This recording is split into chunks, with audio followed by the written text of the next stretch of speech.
بسم اللہ الرحمن الرحیم۔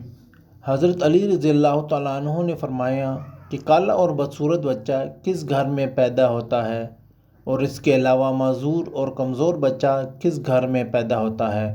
ناظرین، ایک مرتبہ ایک شخص اپنی بیوی کو ساتھ لے کر حضرت عمر رضی اللہ تعالیٰ عنہ کی بارگاہ میں حاضر ہوا اور عرض کرنے لگا، یا امیر المومنین، میں سرخ رنگ کا ہوں اور میری یہ بیوی بھی سرخ رنگ کی ہے، لیکن میرا یہاں کا بچہ کالے رنگ کا اور بدصورت پیدا ہوا ہے۔ یا امیر المومنین، یہ میرا بچہ نہیں ہو سکتا، یہ کسی اور کا بچہ ہے۔ مجھے لگتا ہے میری اس بیوی نے امانت میں خیانت کی ہے۔ تو یہ سن کر اس کی بیوی زار و قطار رونے لگی اور روتے روتے کہنے لگی، یا امیر المومنین، میں نے کبھی بھی خیانت نہیں کی ہے، یہ بچہ میرے شوہر اسی کا ہے، میں نے اس کے ساتھ ہمیشہ وفاداری کی ہے۔ مگر دوسری طرف شوہر اپنی بیوی سے بہت زیادہ خفا تھا، اس کے دل میں بیوی کے لیے نفرت آ چکی تھی۔ اس لیے یہ سن کر وہ شخص کہنے لگا، یا امیر المومنین، میری یہ بیوی جھوٹ بول رہی ہے، یہ بچہ میرا نہیں ہو سکتا۔ یہ سن کر حضرت عمر رضی اللہ تعالیٰ عنہ سوچ میں پڑ گئے اور سوچنے لگے کہ اب اس معاملے کو کس طرح سے حل کیا جائے۔ اس کے بعد حضرت عمر رضی اللہ تعالیٰ عنہ اس شخص اور اس کی بیوی کو لے کر حضرت علی رضی اللہ تعالیٰ عنہ کی خدمت میں حاضر ہوئے تاکہ اس معاملے کا کوئی حل نکالا جا سکے۔ حضرت علی رضی اللہ تعالیٰ عنہ نے میاں بیوی کی باتوں کو سن کر پھر اس شخص سے فرمایا، اے شخص، پہلے تم مجھ سے ایک وعدہ کرو کہ تم سے یہاں پر جو بھی بات پوچھی جائے گی تم اس کا سچ سچ جواب دو گے۔ تو یہ سن کر اس شخص نے وعدہ کیا اور کہنے لگا، یا حضرت علی، آپ مجھ سے جو بھی سوال کریں گے میں اس کا سچ سچ جواب دوں گا اور جھوٹی بات اپنی زبان پر نہیں لاؤں گا۔ یہ سن کر حضرت علی رضی اللہ تعالیٰ عنہ نے فرمایا، اے شخص، سچ سچ بتاؤ، کیا تم نے اپنی بیوی کے ساتھ حالت حیض میں مباشرت کی تھی؟ یہ سن کر وہ شخص تھوڑی دیر تو خاموش رہا، پھر کہنے لگا، ہاں یا حضرت علی رضی اللہ تعالیٰ عنہ، میں نے اپنی بیوی کے ساتھ اس حالت میں مباشرت کی تھی جب وہ حالت حیض میں تھی۔ تو اتنا سنتے ہی حضرت علی رضی اللہ تعالیٰ عنہ فرمانے لگے، ایسا شخص اب تو اس سے انکار نہ کر، جب تم نے حالت حیض میں اپنی بیوی کے ساتھ ہم بستری کی تھی تو اس وقت تمہارا نطفہ تمہاری بیوی کے سیاہ خون کے ساتھ مل گیا تھا، یعنی کہ حیض کی حالت میں بیوی کے ساتھ ہم بستری کرنے کی وجہ سے تمہارا یہ بچہ کالے رنگ کا اور بدصورت پیدا ہوا ہے، لہٰذا اب تو اس سے انکار نہ کر، یہ بچہ تیرا ہی ہے، تو اسے قبول کر اور اپنی اس بیوی پر جھوٹی تہمت مت لگا۔ اے شخص، یاد رکھ، حیض کی حالت میں بیوی کے ساتھ صحبت کرنا حرام اور سخت گناہ کا کام ہے، اور جو کوئی اس بات کو جانتے ہوئے بھی حیض کی حالت میں اپنی بیوی کے ساتھ جمع کرتا ہے، اللہ پاک ایسے شخص کو پسند نہیں فرماتا اور ایسے شخص کو جلد ہی تباہ و بربادی مل جاتی ہے۔ اب ناظرین، آپ کو بتاتے چلیں کہ معذور اور کمزور بچے کس گھر میں پیدا ہوتے ہیں۔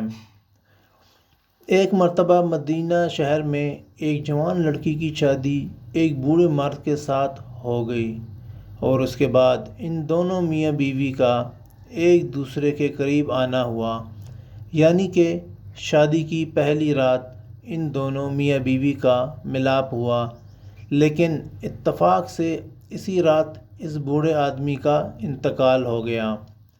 اب کیونکہ ان دونوں کا ملاپ ہو چکا تھا، اسی لیے وہ جوان لڑکی حاملہ ہو گئی اور پھر کچھ مہینوں کے بعد اس عورت کو بچہ پیدا ہو گیا۔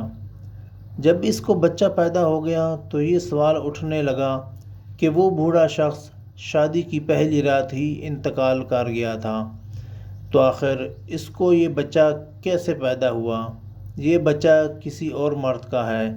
اس بوڑھے شخص کی ایک پہلے بھی شادی ہو چکی تھی اور اس کی پہلی والی بیوی سے ایک بیٹا بھی موجود تھا۔ اس سے پہلے بیٹے نے اپنی سوتیلی ماں پر یہ الزام لگانا شروع کر دیا کہ اس عورت نے زنا کیا ہے اور یہ بچہ میرے باپ کا نہیں ہے، یہ بچہ اس مرد کا ہے جس کے ساتھ اس عورت نے زنا کیا ہے۔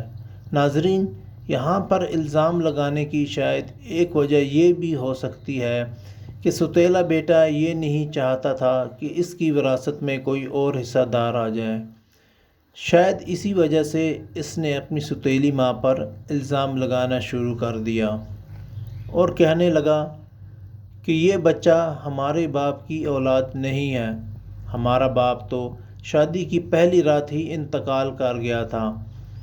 پھر یہ معاملہ حضرت علی رضی اللہ تعالیٰ عنہ کی درگاہ میں پہنچا اور آپ رضی اللہ تعالیٰ عنہ کی بارگاہ میں وہ سوتیلا بیٹا عرض کرنے لگا، یا امیر المومنین، میرا باپ تو شادی کے وقت ہی انتقال کر گیا تھا، اس لیے یہ بچہ میرے باپ کا نہیں ہو سکتا، یہ بچہ تو زنا کے نتیجے میں پیدا ہوا ہے، اس لیے میں اس بچے کو اپنا بھائی تسلیم نہیں کرتا۔ سوتیلا بیٹا اپنے ساتھ کچھ گواہوں کو بھی ساتھ لے کر آیا تھا۔ وہ سب بھی یہی کہہ رہے تھے کہ ہاں، اس کا باپ تو شادی کے وقت ہی انتقال کر گیا تھا، اس لیے یہ بچہ اس کا بھائی نہیں ہو سکتا۔ یہ سب سن کر حضرت عمر رضی اللہ عنہ کو بھی لگنے لگا کہ سچ میں عورت ہی قصوروار ہے، سب لوگ اس کے خلاف گواہی دے رہے ہیں۔ اسی لیے سب کی باتوں کو سننے کے بعد حضرت عمر رضی اللہ عنہ اس کا فیصلہ سنانے ہی والے تھے کہ اتنے میں آپ رضی اللہ تعالیٰ عنہ کے دربار میں حضرت علی رضی اللہ تعالیٰ عنہ تشریف لائے۔ آپ رضی اللہ تعالیٰ عنہ نے جب یہ سارا معاملہ سنا تو پھر آپ رضی اللہ تعالیٰ عنہ نے اس سوتیلے بیٹے سے سوال کیا، کیا ایسا شخص بتاؤ کتنے عرصے تک یہ دونوں ساتھ میں رہے، اور آپ جس بچے پر الزام لگا رہے ہو وہ بچہ کہاں پر ہے؟ یہ سن کر اس سے پہلے والے بیٹے نے کہا، ہاں یا علی، میں آپ کو دکھا سکتا ہوں، مگر اس وقت ہمارے ساتھ موجود نہیں ہے۔ تو یہ سن کر حضرت علی رضی اللہ تعالیٰ عنہ نے فرمایا کہ اچھا تو ٹھیک ہے، کل تم اس بچے کو لے کر آنا، کل اس مقدمے کا فیصلہ سنایا جائے گا۔ دوسرے دن سوتیلا بیٹا اس بچے کو لے کر آپ رضی اللہ تعالیٰ عنہ کی بارگاہ میں حاضر ہوا اور عرض کرنے لگا، یا علی، یہی وہ بچہ ہے۔ بچے کو دیکھ کر حضرت علی رضی اللہ تعالیٰ عنہ نے فرمایا کہ میں ابھی فیصلہ کر دیتا ہوں۔ حضرت علی رضی اللہ تعالیٰ عنہ نے کچھ اور بچوں کو بلایا اور سارے بچوں کو کہا کہ سب بچے باہر جا کر کھیلو۔ تھوڑی ہی دیر میں سب بچے آپس میں گھل مل گئے اور سب ایک ساتھ اچھلنے کودنے لگے۔ ادھر حضرت علی رضی اللہ تعالیٰ عنہ ان سب بچوں کو غور سے دیکھ رہے تھے۔ اس کے بعد آپ رضی اللہ تعالیٰ عنہ نے ان بچوں سے کہا، اے بچوں، سب ایک ساتھ بیٹھ جاؤ۔ یہ سن کر سارے بچے ایک ساتھ زمین پر بیٹھ گئے۔ پھر آپ نے فرمایا کہ تمام بچے ایک ساتھ کھڑے ہو جاؤ۔ تو سارے بچے کھڑے ہو گئے۔ آپ رضی اللہ تعالیٰ عنہ ان بچوں کو غور سے دیکھ رہے تھے۔